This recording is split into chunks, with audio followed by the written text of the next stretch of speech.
today I'm going to be reviewing people's emails they send in. If you want to send in your email, which just describes your situation, support@maddockcoaching.com, click that. Tell me your situation in a long, detailed email. Not too long though.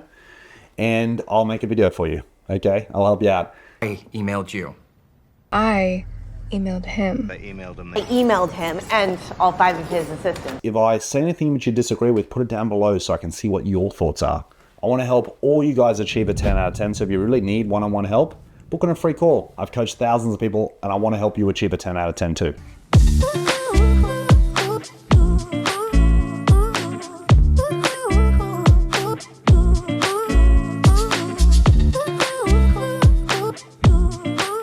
Alright, first email. Hey Jay, the guy I'm dating always says he's too busy to hang out. I don't have time for this. He works a lot, but makes time for his mates and social media. I feel like I'm being sidelined. You are. Am I being needy? No. My last relationship ended because I kept making excuses of someone who never prioritized me. No, don't make excuses. Don't settle for garbage like that. This time I want to be with someone who's excited to show up, not just squeeze me in when it's convenient. Nina, you need to talk to him about this. If a guy wants to see you, he will. In a relationship, in a proper 10 out of 10, you should be his top priority. He should want to see you more than any of his friends, anything. You got to talk to him about this stuff. Sit down and have a conversation with him and make a bit of a plan when he can see you. Don't know when I can fit you in. Okay, because I'm sure he still has to work and do other things, but he should still see you, go take you on a date once a week, like actually put in a fair bit of effort with you. I've got an email here from Jordan.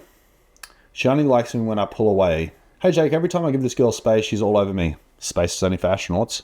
But when I show interest, she pulls back. Is this a game? Yeah, she's immature, yeah. Is this attachment issues? No, I'd say she's emotionally immature. I'm exhausted, I bet.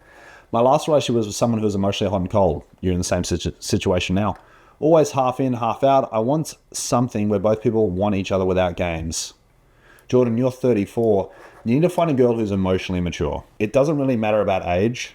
Like Jordan, you could find a girl who's 21, who's very emotionally mature and won't play any games. Or you might find a girl who's 41 and emotionally mature, or they could both be terrible. It doesn't really matter about age, so don't worry about age, Jordan. I want you to date someone who's age appropriate, but they have to be emotionally mature. That was one of the favorite things I liked about my wife when I first met her. Very emotionally mature. I didn't have to guess. I didn't have to play any games. I knew she liked me immediately, and it was amazing right from the start. And that's the way it's supposed to be. So you want to find someone like that, Jordan, someone you can actually have a proper 10 out of 10 without guessing and playing games and having to pull back and push forward. And you should be able to go really hard, talk 24/7, never pull back, and you're both just all in and love it. You're everything to me. I'm crazy about you. I can't stop thinking about you. This other girl you're talking to, Jordan, it might not have a very high level of compatibility. So you guys maybe just not meant to be together either. Pretty sure we're not meant to be together. Let's see, Lewis, 29. Hey Jay, my girlfriend shuts down whenever we argue. 10 out of 10 relationships don't really have arguing, Lewis. She won't talk until I apologize, even when she's wrong. Never make your partner wrong. I feel manipulated. You feel frustrated with your losses. Is this emotional maturity or something deeper? My last relationship ended because we never resolved conflict properly. It always ended passive-aggressive silence or guilt trips. Why the silent treatment? A lot of people have very toxic relationships and don't know how to handle negative emotions or experiences. I promise myself next time I'll find someone who can handle disagreements like an adult. I want open, honest communication, not emotional power games. Yeah, I agree, Lewis. So in a 10 out of 10 relationship, there are no arguments, but there are disagreements. What's the difference? Wait, what do you mean? A disagreement is you just disagree about something. I want chicken for dinner, I want steak, whatever. You just have a difference of opinion on something, right? It's not a big deal. What's an argument? An argument is a disagreement that's full of disrespect and aggression, which has no place in relationships at all. So if you're watching this video right now, guys, I want you to set a boundary with yourself that you will never argue with anybody again at any stage. Set a boundary with yourself. You never will. Now, Lewis, if you became a better communicator and mastered some of the things I teach, like advanced communication and hard conversations, then this wouldn't happen. She wouldn't shut down and she wouldn't feel the need to argue. You've got to really master these traits, guys. They are hard. I wish they were easy, but they are hard. Lewis, here's the thing. With your masculine energy, you got to stay somewhat stoic. You can't lose your temper. You can't fly off the handle. You got to stay emotionally solid. So even if she's getting angry, I know you're angry. Let's relax. Let's talk about it. We'll sort it out. Don't worry about it. You want to constantly de-escalate. Lewis, master these traits and your life's going to become dramatically better. All right, I've got an email here from Rachel. Should I give him another chance after cheating? It's always no. Hell no. My boyfriend cheated on me 1 year ago. We stayed together and we were trying hard to rebuild trust, but it still haunts me by what happened. I bet. How do I know he's really changed? He hasn't. Once a cheater, always a cheater. Here's the thing. If someone cheats on you guys, they don't love you, they don't like you, and they're a coward. Rachel, you're going to get cheated on because you allow it. Now, here's a very controversial thing, which you guys are going to hate. I've coached thousands of girls. Some girls I coach, they've been cheated on by 10 different guys in 10 different relationships over the last 20 years, right? They get cheated on all the time. And then I meet other women, nothing bad ever happens to them. No cheating, no abuse, nothing bad ever happens. Why? What's the difference? There's heaps of differences in the women. The woman who gets cheated on all the time, she allows the behavior. She expects it's going to happen. She sometimes tells the guy it's going to happen. Like, oh, we can be together. You're probably going to cheat on me like my ex did. But she says stuff like that. Okay, she always brings it into existence. Even if cheating happens, she keeps the relationship going anyway. The other girl where cheating doesn't happen, she actually does the opposite at the start. She goes, we're going to have a great relationship. And she'll say stuff like, if you ever cheat on me, I'll kill you. Okay, like she's really serious with her boundaries. She has that sort of high value sort of air to her. So a guy just naturally wouldn't do that because he sees her as higher value, not a piece of trash. I know that's a very hard lesson to hear. Your life's going to get better if you take it on though. Once cheating has occurred or abuse has occurred, end the relationship and never go back ever at any stage. Guys, as you can see, some of this stuff's very controversial. Let me know in the comments your thoughts. I wish it wasn't controversial. Relationships and love, it's a sticky subject. Well, how sticky? All right. My partner is obsessed with his phone.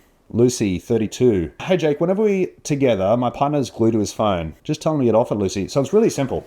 So if someone's on their phone, you just say, hey, can you jump off your phone for a second, honey? Oh, okay. That's it. That's all you need to say. Communicate to that person in a way that you presume that, of course, you're going to answer, oh, jump off your phone for a second. Oh, get off your phone, honey. Let's watch this movie. Simple. Easy. You don't need to get angry. You don't need to dump him, Lucy. She's saying in her email, should I dump him? Should I leave him?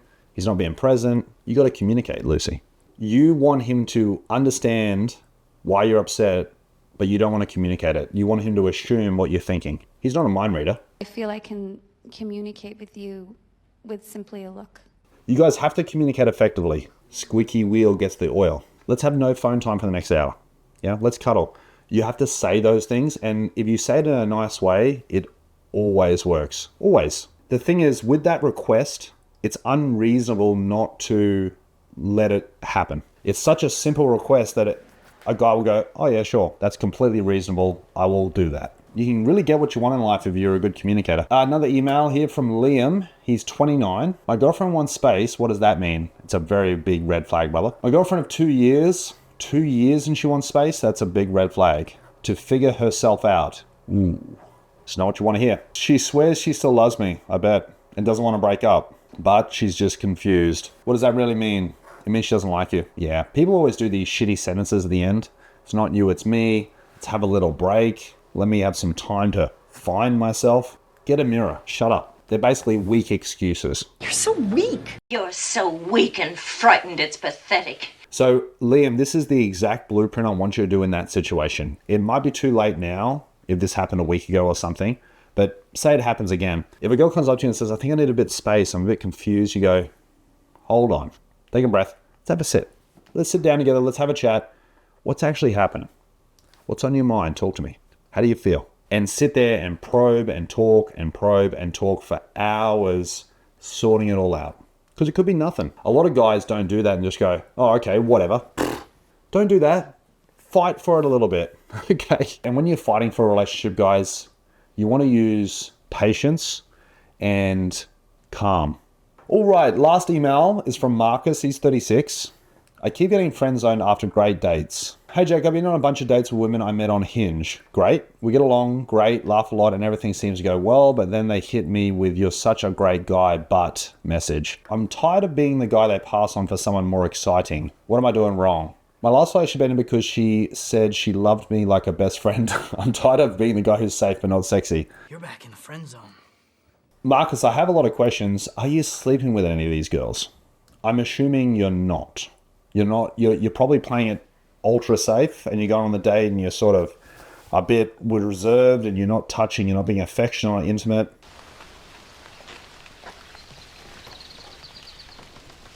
You want to come across as a very masculine man, you got to make a move. Dip her over, big kiss, big axe. Go in for the intimacy. You got to create that passion. If you're trying to be a gentleman and really hold back, girls aren't just going to like you. It's just unattractive, okay? You got to go all in. That Hansel's so hot right now. Girls like it, and what's the worst that's going to happen? They're going to say no. But look, if you do it at the right time on a date, it always goes great. And it creates that spark, and they won't see you as a best friend. They'll see you as a real hottie. And maybe start working out, Marcus. I don't know what you look like, but I assume you could probably look better. I look good. Guys, I hope you enjoyed these answers to some of these fun emails. If you want me to answer your situation, guys, email me. Okay, my email's below. Email me. Tell me your situation. I'll answer it on here. Comment down below. Tell me what your thoughts are. Tell me what you think. Do you disagree with some of it? I know some of it's pretty controversial, so I'm sure you do.